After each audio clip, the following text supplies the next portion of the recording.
होने वाला है। पर ये सब कैसे?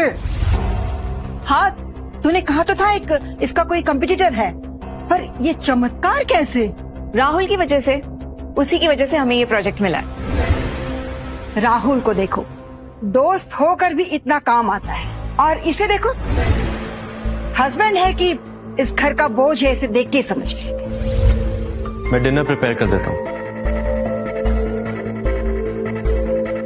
बेटा कुछ भी बोल, काम वाले को 100 बार समझाने से काम ठीक नहीं होता, लेकिन ये तो बिना कुछ कहे ही सब समझ जाता है, काम हो जाता है। अगर नहीं समझेगा तो इसे पता है, ना इसके सर पर छत रहेगी और ना ही बदन पर कपड़े। धनुष, मुझे कोई फर्क नहीं पड़ता कि तुम मेरे बारे में क्या सोचते हो और क्या नहीं, पर आइंदा अगर मेरी किसी खास पर तुमने हाथ उठाने की कोशिश की या फिर कुछ कहा भी ना, तो याद रखना मैं तुम्हें कहीं का नहीं छोड़ूंगी, और तुम्हारी आज की हरकत की वजह से ये प्रोजेक्ट मेरे हाथ से चला जाता।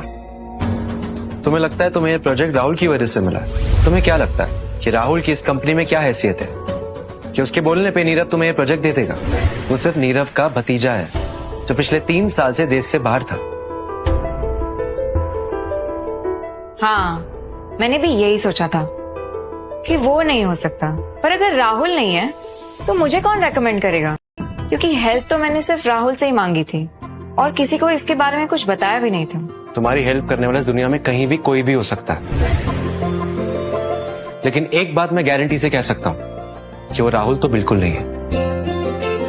तुम राहुल से इतना जलते क्यों? मैं क्यों जलूंगा उससे?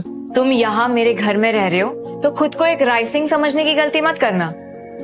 तुम बस एक घर जमाई हो। मैं अपने आप को राइसिंग नहीं समझ रहा हूँ क्यारा, मैं बस तुम्हारी और तुम्हारी फैमिली की फिक्र कर रहा हूँ, केयर कर रहा हूँ उनकी। इस फैमिली की रेपुटेशन तुमने खुद खराब किया, जो तुम्हारे दादाजी ने इतनी मेहनत से बनाया इतने सालों में। अब मेरी फैमिली के बारे में तुम मुझे बताओगे?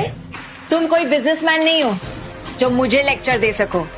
तुम बस एक प्रोफेसर हो। Oh wait, substitute professor. तो अपना ये ज्ञान है ना, वो कॉलेज तक सीमित रखना। इस घर में उस चीज की कोई जरूरत नहीं है, स्पेशली मुझे, समझे? दादू के जाने के बाद पूरे राइसिंग ग्रुप को मैंने संभाला है। राइसिंग खानदान की आज भी इस शहर में उतनी ही इज्जत है जो मैंने अपनी मेहनत से कमाई है। और तुम कह रहे हो कि मैंने अपने खानदान का नाम खराब कर दिया? दादाजी के कहने पर तुम जैसे नाकारे को